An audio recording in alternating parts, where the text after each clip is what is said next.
जब बीआर साहब हमराज की प्लानिंग कर रहे थे तो उन्हें तलाश थी एक नए चेहरे की। वो चाहते थे न्यू कमर को ब्रेक दें। कई लड़कियों के ऑडिशंस लिए लेकिन बात बन नहीं पा रही थी। इत्तेफाक देखिए कि संगीतकार रवि ने उन्हें एक लड़की से मिलाया। लड़की का नाम था विम्मी।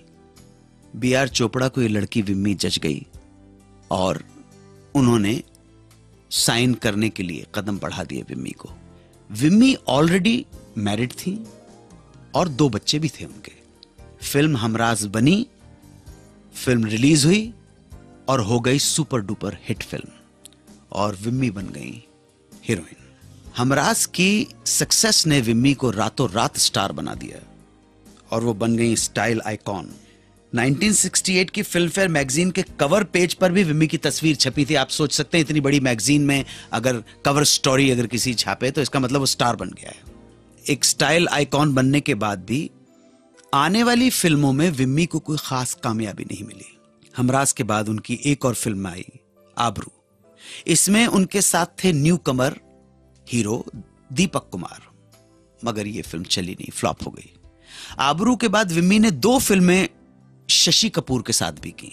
एक थी पतंगा और दूसरी का नाम था वचन। वचन इनकी आखिरी फिल्म थी। ये फिल्में भी कुछ खास कमाल नहीं दिखा पाई और विम्मी जी तकरीबन गायब सी होने लगी फिल्म इंडस्ट्री से।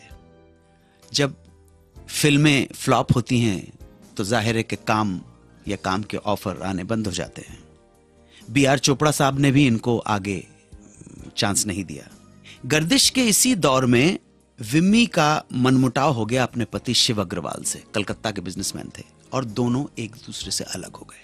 पति से अलग होने के बाद विम्मी रहने लगी एक ब्रोकर के साथ, जॉली नाम था उसका। कहते हैं, सुना है कि जॉली ने विम्मी को बहुत एक्सप्लॉइट किया। बिजनेस, पैसा, प्रॉपर्टी सब हड़प गया वो।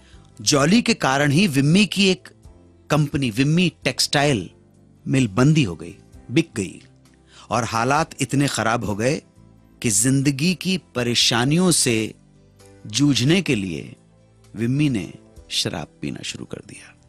शराब की लत उनके अंत तक उन्हें ले गई और 22 अगस्त 1977 को सिर्फ 34 साल की उम्र में जिस अभिनेत्री की तस्वीरों और इंटरव्यू से फिल्म मैगजीन्स भरी रहती थी, उसकी मौत हो गई और डेथ की न्यूज किसी तक भी नहीं पहुंची। किसी को भी मालूम नहीं पड़ा। किसी बड़े अखबार ने या मीडिया ने कोई कवर नहीं किया, बल्कि एक आर्टिकल में ऐसा लिखा गया है कि जब विम्मी की मौत हुई तो उनके पास इतने पैसे भी नहीं थे कि उनका दाह संस्कार क्रियाकर्म ठीक से किया जा सके। कहते हैं कि उनकी लाश को एक ठेले में सांता क्रूज के शमशान गृह ले जाया गया और अंतिम समय कोई परिवार, कोई दोस्त, कोई संतान, अपना कोई भी साथ नहीं था, ना अपना ना पराया। 1967 में हमराज फिल्म से जो सितारा चमका था वो चला गया। 92.7 बिग FM पर आप सुन रहे हैं सुहाना सफर विद अनु कपूर।